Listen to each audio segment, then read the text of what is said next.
स्वागत करते हैं दोस्तों आपका हमारे चैनल के अंदर। आज हम बात करेंगे पूर्णिया डिवीज़न के बारे में। पूर्णिया की अगर बात की जाए तो उसको सीमांचल के नाम से भी हम जान सकते हैं। बिहार का सबसे पिछड़ा इलाका। पहले तो बिहार सबसे ज़्यादा पिछड़ा हुआ स्टेट समझा जाता है। उसमें जो है तो खास करके मुस्लिम पॉपुलेशन, पिछड़ा, दलित, आरक्षित पॉपुलेशन ज़्यादा रखता हुआ पूर्णिया का इलाका जो सीमांचल के इलाकों में से भी एक है, वो है पूर्णिया। तो वहाँ पर दोस्तों मैं आपको बता दूं कि 4 ज़िले आते हैं। 4 ज़िलों की अलग अलग विधानसभाओं के बारे में इस वीडियो के अंदर दोस्तों आज हम बात करेंगे।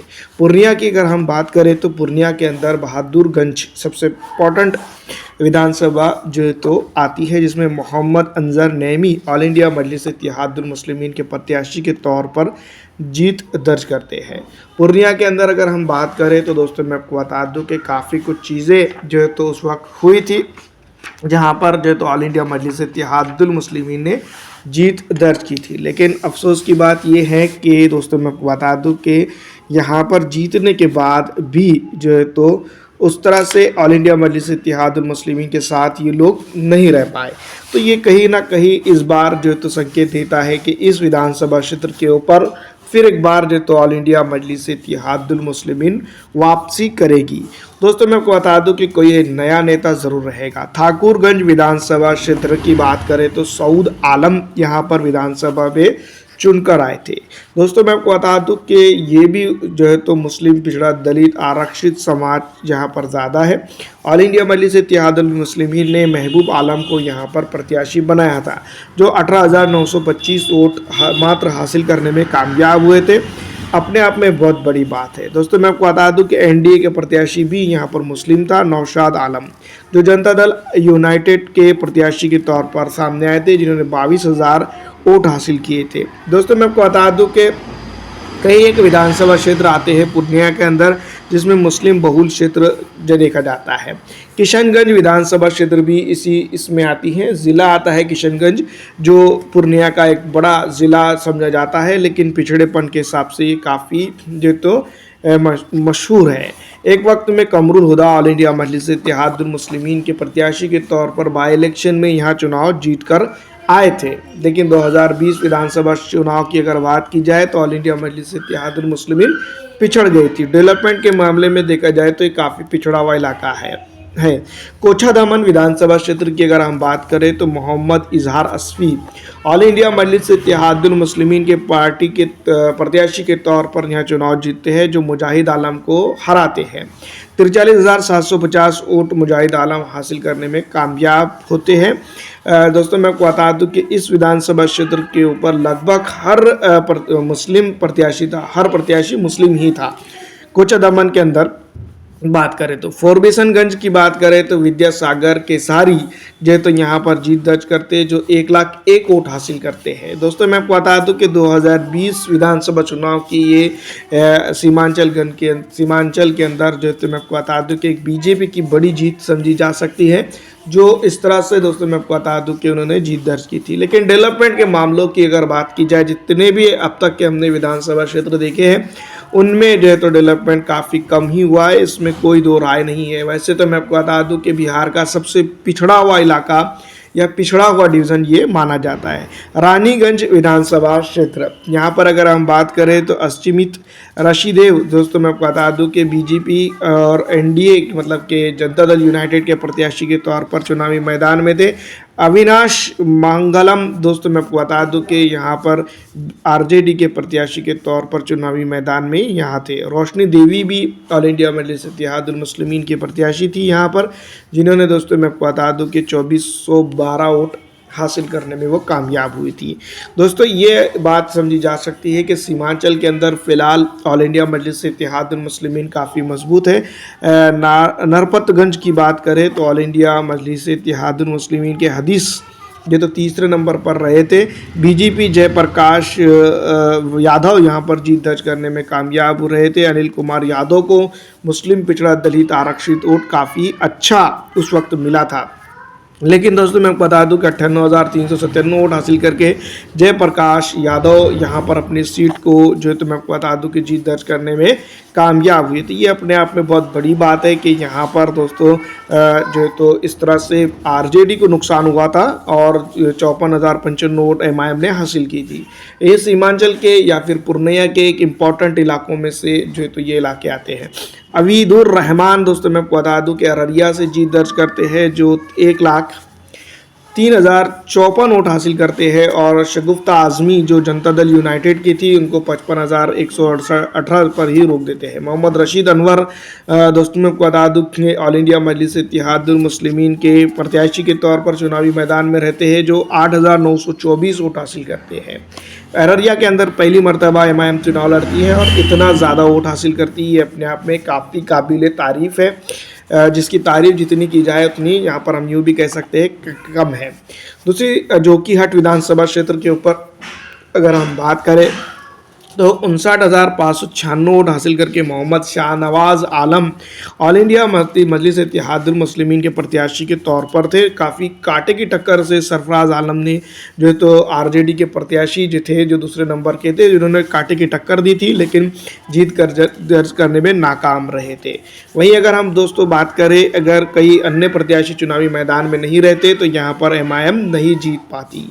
ये सबसे इम्पॉर्टेंट बात है कि यहाँ पर दोस्तों मैं आपको बता दूँ कि जो जीत का सेहरा है वह असदुद्दीन अवैसी और अख्तरुल इमान के सर बनता हुआ नजर आता है। विजय कुमार मंडल सिकटी विधानसभा क्षेत्र के ऊपर जो है तो बीजेपी के प्रत्याशी के तौर पर चुनाव जीत कर आए थे। आरजेडी के प्रत्याशी को उन्होंने काफ़ी अच्छे वोटों से पछाड़ दिया था। दोस्तों मैं आपको बता दूँ कि इस विधानसभा क्षेत्र के ऊपर भी अगर काफ़ी चीज़ों को अगर गौर करते हैं तो मुस्लिम पिछड़ा दलित आरक्षित समाज का वोट रहे तो ये निर्णायक साबित होता है। लेकिन दोस्तों जिस तरह से मैं आपको बता दूं कि बीजेपी हराओ मूवमेंट इस जिले इस विधानसभा क्षेत्र के ऊपर भी देखी गई तो काफ़ी कुछ जो तो बुरा नहीं होगा। पिछड़ा दलित आरक्षित और कई अन्य समाज के लोगों ने सिर्फ बीजेपी को हराने के लिए यहाँ पर वोट किया था। मोहम्मद इजहार असफ़ी की बात की जाए तो कोचादमन से जो है तो ऑल इंडिया मजलिस इत्तेहादुल मुस्लिमीन के प्रत्याशी के तौर पर जीत दर्ज करते हैं। जनता दल यूनाइटेड के प्रत्याशी मुजाहिद आलम को जो है तो मैं आपको बता दूं कि वो शिकस्त देते हैं। ये सीट भी असदुद्दीन अवैसी और अख्तरुल ईमान साहब की बदौलत जो है तो ऑल इंडिया मजलिस इत्तेहादुल मुस्लिमीन के खाते में आई थी, क्योंकि दोस्तों मैं आपको बता दूं कि उनकी काफ़ी ख्वाहिश थी और काफ़ी मेहनत इस विधानसभा क्षेत्र के ऊपर जो तो उन्होंने झोंक दी थी, जिसके चलते जो है तो एमआईएम को यहाँ फ़ायदा हुआ था। अमोर वैसा विधानसभा क्षेत्र एक आती है जिसमें 54,459 वोट हासिल करके अख्तरुल ईमान जो बिहार प्रदेश अध्यक्ष भी है एमआईएम के वो जीत दर्ज करते हैं। सबा जफर को हराते हैं जो जनता दल यूनाइटेड के प्रत्याशी के तौर पर चुनावी मैदान में थे।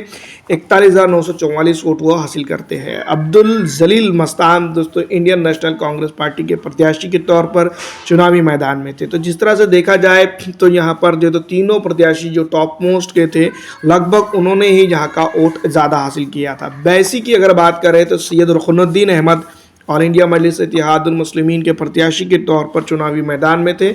68,416 वोट हासिल करके विनोद कुमार को 52,043 वोट जो तो सेकंड नंबर के ये रहे थे। बीजेपी ने दोस्तों मैं आपको तो काफ़ी अच्छा काम किया था, लेकिन वहीं आरजेडी ने जो तो यहाँ पर जो तो एमआईएम को हराओ मुहिम में काफ़ी अच्छा अपना योगदान दिया था। अब्दुलसलाम सुबहान को जो तो यहाँ चुनावी मैदान में उतारा था, लेकिन वो तीसरे नंबर की पोजीशन हासिल करने में कामयाब हो गए थे। दोस्तों मैं आपको बता दूं कि इसी तरह से कई एक विधानसभा क्षेत्र आते हैं जहां पर जो तो ऑल इंडिया मजलिस इत्तेहादुल मुस्लिमीन ने काफ़ी अच्छी टक्कर जो तो दी है। और साथ ही साथ इस बार विधानसभा चुनाव के अंदर पूर्णिया के अंदर कई एक विधानसभा क्षेत्र के ऊपर अपनी बढ़त बनाते हुए नज़र आ रही है। और इस बार भी दोस्तों मैं आपको बता दूं कि वो जो तो इन लोगों को टक्कर दे सकती है। मोहम्मद आफाक आलम इंडियन नेशनल कांग्रेस पार्टी के प्रत्याशी के तौर पर जो तो इस इलाके से चुनाव जीत कर आते हैं।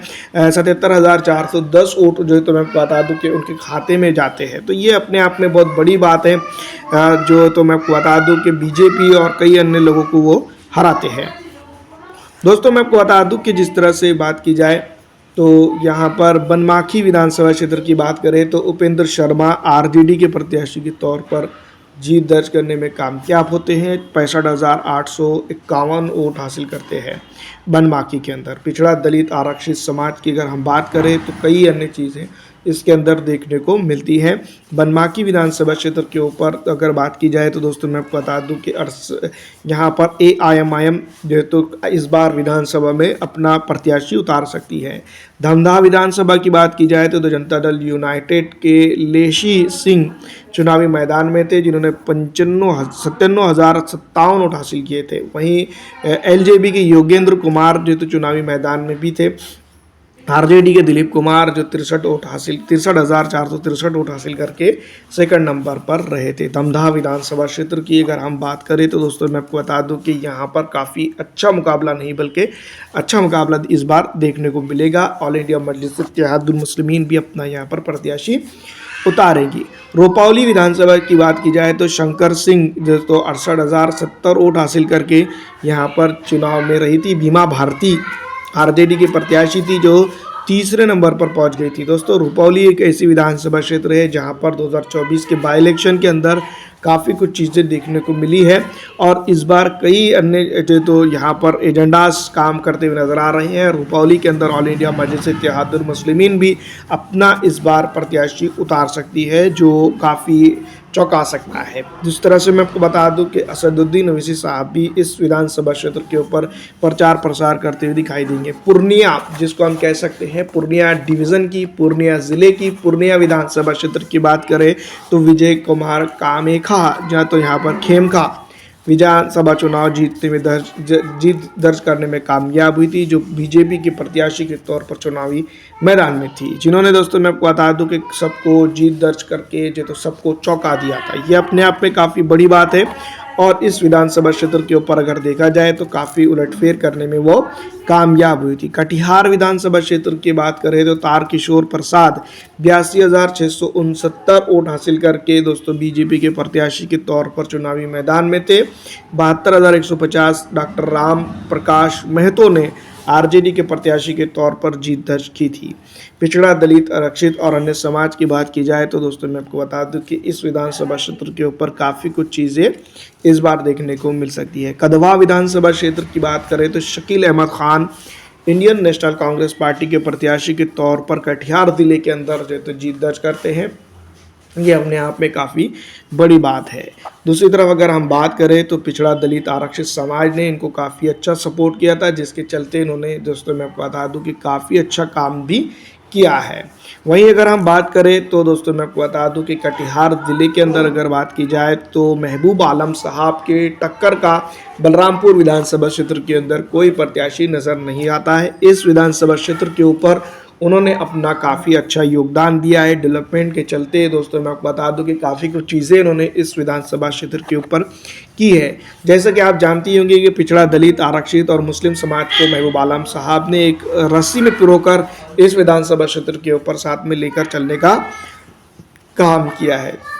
पारनपुर विधानसभा क्षेत्र की अगर बात करें तो नितिशा सिंह इस विधानसभा चुनाव के ऊपर बीजेपी के प्रत्याशी के तौर पर जीत दर्ज करने में कामयाब हुई थी और इस विधानसभा क्षेत्र के ऊपर एक बड़ा उलटफेर उन्होंने कर दिया था। पिछड़ा, दलित, आरक्षित, मुस्लिम समाज इन दिनों इनसे नाराज़ तो ज़रूर चल रहा है, लेकिन वहीं अगर हम बात करें तो RJD में इनको हराने की क्षमता इस विधानसभा क्षेत्र के ऊपर नज़र नहीं आती है। देखना ये होगा कि आने वाले दिनों के अंदर जो तो इस विधानसभा क्षेत्र के ऊपर कौन प्रत्याशी RJD उतारती है और किस तरह से वो अपना काम करता है। अगली विधानसभा क्षेत्र आती है Manihari. Manohar Prasad Singh Indian National Congress party के प्रत्याशी के तौर पर मुस्लिम वोटों की बदौलत इस विधानसभा चुनाव के ऊपर जीत दर्ज करने में कामयाब होते हैं। दोस्तों मैं आपको बता दूं कि पिछड़ा, दलित, आरक्षित समाज को दरकिनार करके इंडियन नेशनल कांग्रेस पार्टी ने मनोहर प्रसाद सिंह को यहाँ पर चुनावी मैदान में उतारा था। ये अपने आप में काफ़ी बड़ी चिंताजनक बात है। बरारी विधानसभा क्षेत्र की अगर बात करें तो मैं आपको बता दूं कि जनता दल यूनाइटेड के प्रत्याशी यहाँ चुनाव जीतकर जरूर आए थे, लेकिन डेवलपमेंट की अगर हम बात करें तो उस तरह का डेवलपमेंट करने में वो बिल्कुल असमर्थ रहे थे, जिसके चलते यहाँ पर जनता उनसे काफ़ी नाराज़ नज़र आती है। यही वजह है कि दोस्तों मैं आपको बता दूं कि पिछड़ा, दलित, आरक्षित समाज की राजनीति में जो तो RJD काफ़ी कमज़ोर नज़र आ रही है। कविता देवी की बात की जाए तो दोस्तों मैं आपको बता दूं कि कोरहा विधानसभा क्षेत्र के अंदर उन्होंने जीत दर्ज करके सबको चौंका दिया था। दलित, पिछड़ा, आरक्षित समाज की अगर बात की जाए तो काफ़ी हद तक के दोस्तों मैं आपको बता दूं कि कविता देवी को इस विधानसभा क्षेत्र के ऊपर जनता ने सपोर्ट किया था। वहीं अगर हम बात करें तो दोस्तों मैं आपको बता दूं कि कई अन्य चीज़ों को लेकर इस विधानसभा क्षेत्र के ऊपर बात की जाती है, लेकिन पूर्णिया में कौन जीत करेगा